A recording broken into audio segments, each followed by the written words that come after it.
Poñer en valor e potenciar a ruta de cruceiros de Pedra. Este é o obxectivo que persegue o Concello de Vilagarcía, poñendo o foco no medio centenar destes elementos que existen repartidos polo municipio. O plan é simplemente un plan un pouco estratégico para saber que todos teñamos en coñecemento un poquinho cantos cruceiros en Vilagarcía, cales son, onde están, poder saber cales son esas deficiencias que teñen para poder ir facendo os proxectos pertinentes para un cargo desas melloras que teñamos que facer.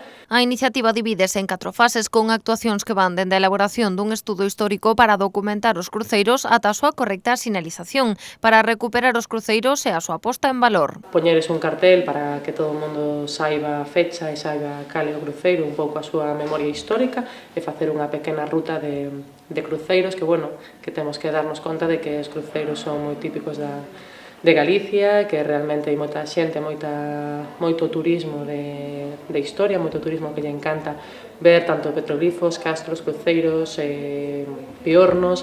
Entón, eu creo que temos que potenciar esa cultura que temos.